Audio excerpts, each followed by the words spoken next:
네, 안녕하세요. 2025년 8월 18일 월요일. 오늘 한국 증시 그야말로 검은 월요일이었네요. 저희가 지금 보고 있는 이 자료들을 보니까요. 오늘 시장이 왜 이렇게 급락했는지 또 어떤 특징들이 있었는지 한번 자세히 들여다봐야 할 것 같습니다. 코스피가 1.50% 하락해서 3,177.28, 코스닥은 2.11%나 폭락해서 798.05, 결국 800선까지 내줬습니다. 네, 오늘 하락은 그 원인을 따져보면 미국 쪽에서 온 악재, 크게 두 가지로 볼 수 있을 것 같아요. 미국발 악재요? 어떤 것들이죠? 네, 첫 번째는 트럼프 미국 대통령, 이 반도체에 고율 관세를 매길 수 있다 이런 얘기를 했고요. 또 하나는 이제 미국의 생산자 물가 지수, PPI라고 하죠. 이게 예상보다 높게 나왔어요. 그래서 인플레이션 우려가 다시 좀 커진 겁니다. 트럼프 대통령의 그 발언, 미국의 생산시설 없으면 200에서 300% 관세 물리겠다. 이거 정말 파장이 컸죠. 네, 맞습니다. 시장이 거의 즉각적으로 반응을 했어요. 특히 삼성전자, SK하이닉스 같은 우리 대표 반도체 기업들 주가가 많이 빠졌습니다.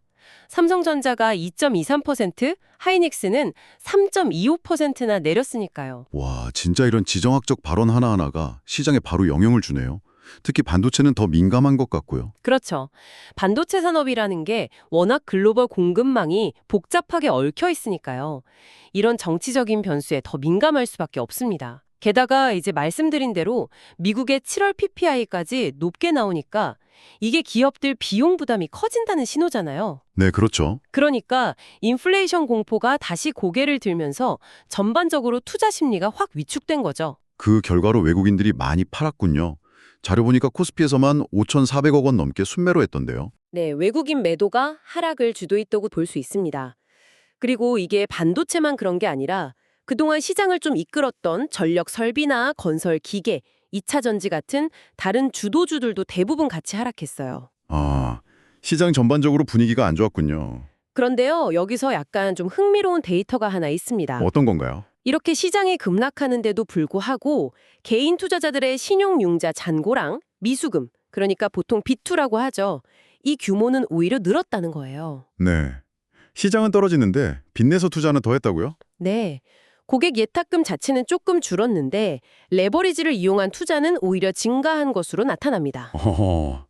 이거 정말 의외인데요. 모두가 좀 공포를 느낄 만한 상황인데 오히려 레버리지를 쓴다. 이건 어떻게 해석해야 할까요? 글쎄요, 이게 참 여러 가지로 볼 수 있을 것 같은데요. 말씀하신 것처럼 하락을 저가 매수 기회로 보고 좀 공격적으로 베팅한 걸 수도 있고요. 단기 반등을 노린 걸까요? 그럴 수도 있죠. 아니면 특정 투자자 그룹, 예를 들어서 변동성을 활용해서 단타 매매를 주로 하는 분들의 거래가 늘었을 수도 있고요.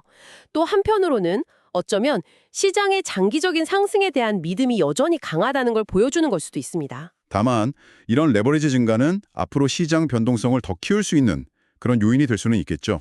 그렇군요. 그런데 이렇게 다들 힘든 와중에도 상승한 테마가 있었다는 점도 좀 봐야 할 것 같아요. 조선주, 조선기자재 쪽은 올랐다고요? 네, 맞습니다. 그 자료에도 나오지만 한미 정부가 같이 추진하는 MAS가이라는 프로젝트가 있거든요. 이 협력 기대감하고 또 삼성중공업 수주 소식 같은 게 맞물리면서 조선 관련주들은 오히려 상승세를 보였습니다. 차별화된 흐름을 보인 거죠. 개별 종목 중에서도 눈에 띄는 것들이 있었어요. 푸드웰은 상한가 같던데요. 네, 푸드웰은 2분기 실적이 아주 좋게 나오면서 상한가를 기록했고요. 웅진 같은 경우는 상조업체 인수효과 기대감, 이것 때문에 28% 넘게 급등했습니다. 케이프도 18% 넘게 올랐고요. 이건 조선기자재 테마랑 실적 호조가 같이 작용한 거군요. 네, 그렇습니다.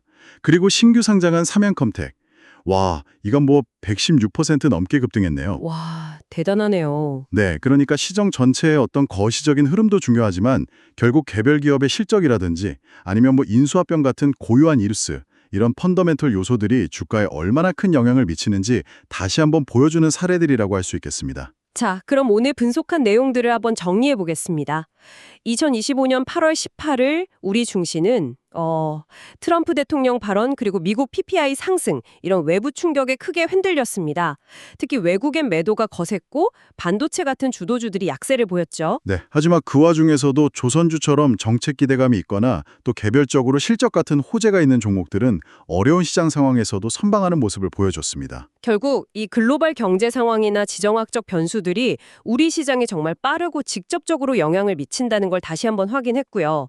동시에 그 안에서도 개별적인 동력은 또 다르게 작용할 수 있다는 것도 봤습니다. 네, 물론 오늘 저희가 분석해드린 이 정보들은 어디까지나 참고 자료라는 점, 그리고 실제 투자는 당신께서 직접 신중하게 판단하셔야 한다는 점은 꼭 기억해 주셨으면 합니다. 마지막으로 저희가 한번 생각해 볼 만한 질문을 던져보고 싶습니다. 오늘처럼 외부 충격으로 시장이 이렇게 급락할 때 오히려 개인들의 레버리지 투자, 즉 비투가 늘어나는 현상. 이게 과연 무엇을 의미할까요? 단순히 위험을 감수하려는 성향이 강해진 걸까요? 아니면 그 이면에 시장 참여자들의 또 다른 어떤 계산이나 심리가 숨어 있는 걸까요? 이 질문에 대해서 당신께서도 한번 곰곰이 생각해 보시면 좋겠습니다.